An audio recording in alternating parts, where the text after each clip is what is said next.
So last year we put up a bird box on the side of a shed in the garden, and I opened the bedroom curtains one morning to find next door's cat, Ziggy, sat there patiently waiting for birds to come in and out.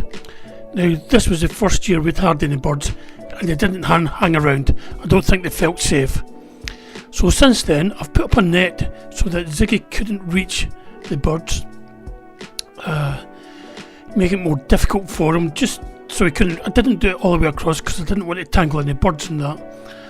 And I also put a spike strip across this handrail just because the cat was decided to start sitting on this handrail looking up at the bird box. Now this year we've had activity back in the bird box again, and it looks like they've came back.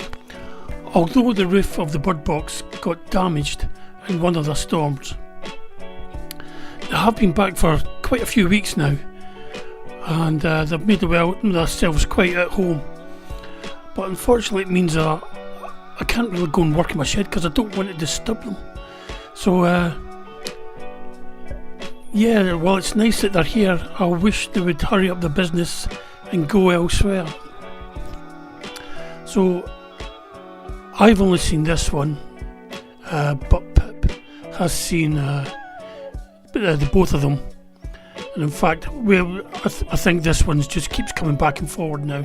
I think the other one must be roosting or nesting inside. We've got food, what do you call them, bird feeders up on the tree in the garden, which is only about 5 metres away from the bird box, so there's a plenty supply of food for them there. We've even put up a container containing alpaca fur in case they wanted something to make a nest with, but I haven't seen a lot of that disappear. But it's just nice to see them using the bird box, and it doesn't look as if the damaged roof section is actually bothering them.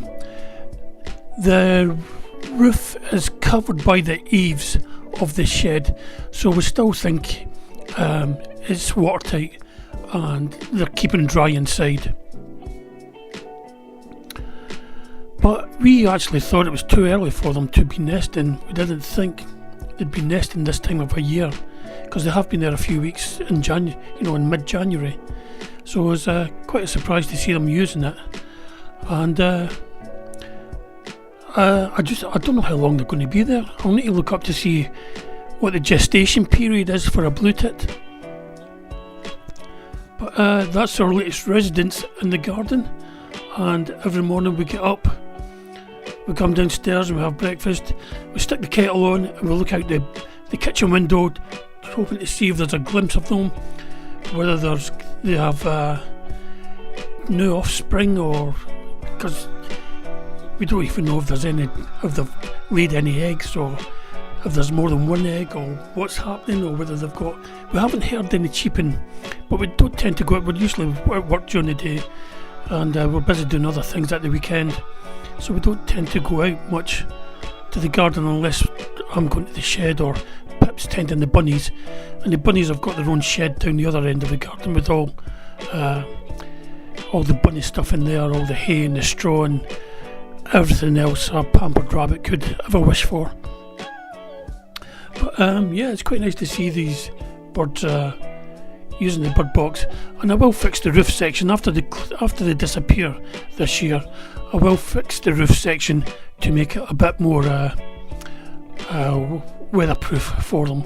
But as you can see, they don't seem to mind one way or the other. Well, thanks for watching, everyone.